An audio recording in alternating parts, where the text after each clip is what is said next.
Okay, so can you hear me? Hi everyone, thank you for having me today. My name is Tomo, co-founder, CEO at Feather Network. I'll be speaking about optimistic layer 2 interoperability protocol. Once again, let me introduce myself. My name is Tomo, co-founder, CEO at Feather Network. I founded the first company and developed a run-to-run protocol, runtime platform called Proof of Running in 2018, and I sold it 2022. Yeah, and then I co-founded Feather Network at the same year.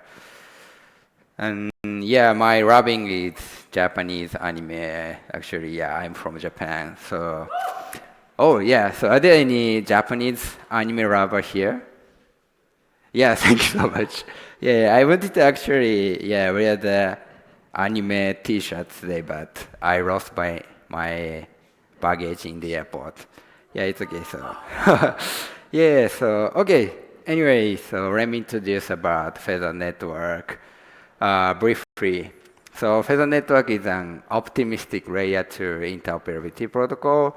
So we have integrated with over 10 layer 2 networks, both of optimistic rollup and ZK rollup, and then recent trend, hybrid optimistic ZK rollup. And we are supported by the Ethereum Foundation, Optimism Foundation as a layer 2 interoperability protocol. We also provide L2 social running hub specialized for layer 2 technology. So layer 2 has integrated into optimistic rollup based networks at this time, such as Optimism, Arbitrum, or BaaS, and so on.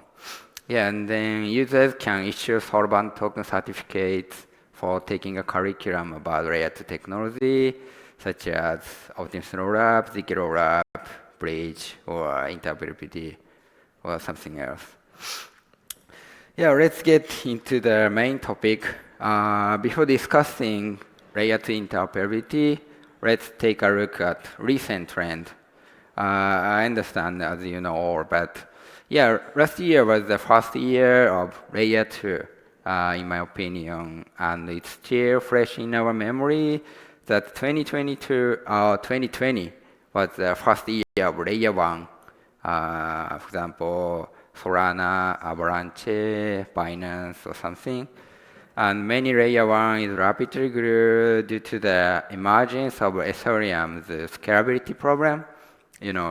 But the following year, layer 1 interoperability became a problem in the 2021 or something. So, and then in 2022, layer 2 grew rapidly to improve the scalability of Ethereum. So, but the interoperability became issue again. So that was last year, and it remains a problem this year. In addition, there has been a rapid increase in networks recognized as layer 3 recently. So layer 3 interoperability will be a problem in the future. I mean, the next year or the after next year. So yeah, I understand, all these problems, but the challenge for layer 2 and layer 3 is interoperability between networks using different rollup frameworks. For example, interoperability between such as Mode using OpenStack and X layer using Polygon CDK. As you know, both are EVM compatible and built on Ethereum. So, I mean, the interoperability itself is not a serious problem. I mean, the problem is the high gas fee and slow speed of cross-network transaction, like cross-chain transactions. So this means that users have to use a lot of their assets as gas fee or lose their opportunity, for example, for arbitrage across networks or something else. So the Feather Network's optimistic interoperability protocol specialized for layer 2 solve this problem. The Feather Network protocol incorporates an optimistic rollup mechanism into the interoperability for layer 2. So I mean, specifically, the protocol doesn't verify normal transaction, but only verify the transactions suspected of fraud. So the optimistic protocol only verify transactions requested by a validator called disputer in the Pheasant protocol. So this means that the majority of transactions are recorded to the network without being verified. So I think you will understand better if you actually see the demo than if I explain it in words. So yeah, please note this Pheasant is an optimistic protocol, so if the demo doesn't work, let's be optimistic. Yeah, so what you should look for when seeing the demo is speed and gas fee, speed and low gas fee. So let's go.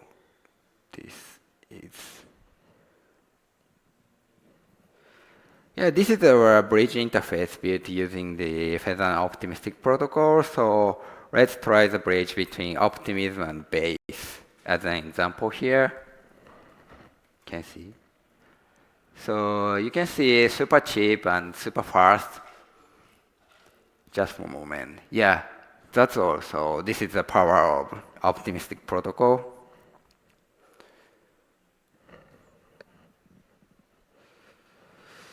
Here is a table comparing it to other bridge projects in terms of cost and speed using other interoperability protocol. So in theory, an optimistic protocol like a bridge or something is the most cost-effective and fastest compared to any other bridges. So this figure is from a few months ago. So this means recent product sharding has made it even cheaper now. Oh yeah, this is my opinion. Yeah. So I understand that ZK is still a hot topic. So naturally, some of you may be wondering how it compares to ZK Bridge. So ZK Bridge is a protocol that allows a specific state change that occurs in one network to be proven in the other network by using ZK snags. So it's unique in that it allows communication between all networks because it can prove state change rather than application-specific communication. In other words, although it's called ZK Bridge, it can be applied to messaging, communication between networks as well as bridges. So maybe you know, but there is a published Berkeley research paper on ZK Bridge from which math can be run. So yeah, the conclusion is that practical application is still in the future, in my opinion, but the results of performance tests have been published and are briefly presented here. So the table of performance tests in this paper is included. So this performance test was not a bridge between layer 2, but rather the more challenging Cosmos and Ethereum messaging communication. So maybe, sorry, yeah, it might be a little hard to see there, but the results were that it took about 20 seconds to generate the proof as well, ZK proof. I mean, the size of the proof was 131 bytes, and the gas fee for the verification was 200 to 27K gas, roughly $10, calculated at 20 GWay. So my personal impression is that neither the speed nor the gas fee is very effective for using ZK for the bridge or interoperability transactions. So unlike the expected ZK for layer 2, like ZK rollup or something. After much research, we came up with the concept of BaaS, stands for Bridge as a Service, to solve layer 2 interoperability problem. So yeah, as I said earlier, BaaS stands for Bridge as a Service, is an abstraction of the optimistic interoperability protocol down to the application layer. I mean the dApps decentralized application. So BaaS allows developers to focus on application development without worrying about network fragmentation and other infrastructure inconvenience. So by incorporating Pheasant Network's BaaS solution, applications can optimistically execute cross-network transactions. For example, cross-network transactions such as purchasing NFT on Optimism with ETH on Arbitrum can be executed instantly with low gas fee. Yeah, this is our overview of BaaS, Bridge as a Service. So risk-taking and RaaS, roll-up as a service, are the recent trend, but the ecosystem can exist without them. Anyway, so BaaS exists between the application layer and the infrastructure layer and can be said to abstract the infrastructure for applications. So, I mean, it plays a particularly strong role in abstracting the fragmentation of the execution layer. For example, yeah, roll up the Optimism, OP stack, or Arbitrum OB, ZK Syncs, ZK stack, or something. And then we believe that this can be integrated into both monolithic and modular blockchain trend. So the Pheasant network is currently an interoperability protocol focused on layer 2. This is because layer 2 can verify transactions with just the block header and block hash. So this diagram illustrates transaction validation in optimistic protocol. So the transactions in Ethereum are stored in blocks, technically block headers, and eventually output as block hash.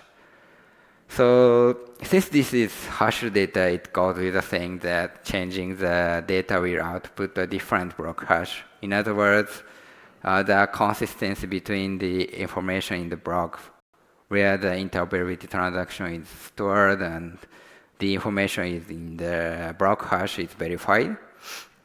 So as you can see, the information contained in the block is extensive, making the fee of verification so high. And with optimistic protocol, the gas fee can be significantly reduced because the sequence of events is verified only when an irregularity occurs. So this is a very simple and secure mechanism because just block header and block hash, as I said earlier, are required for transactions in Ethereum, while transaction verification in interoperability between the other layer 1 chain and Ethereum, for example, between Avalanche and Ethereum or Solana and Ethereum is a completely different process. So this is exactly why Pheasant offers interoperability specifically for layer 2. Finally, yeah, regarding the challenges, Ethereum limits the number of blocks. It's 2056 blocks.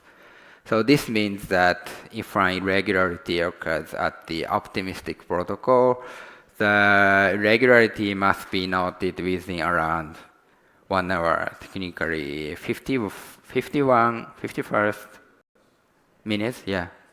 So the diagram shows that all transactions, whether fraudulent or not, are captured in a block and eventually output as the block hash. In other words, the block hash must be referenced to verify the transaction. But in the case of Ethereum, the block hash can only be referenced up to 256 blocks ago, during which time it must be verified whether the transaction is fraudulent or not.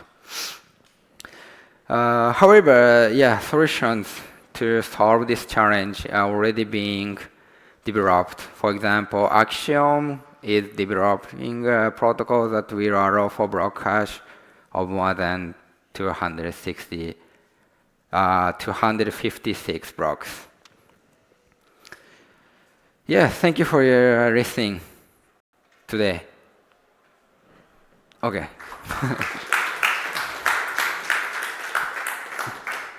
Yeah, feel free to ask me anything now or after this session, this venue. Thank you so much.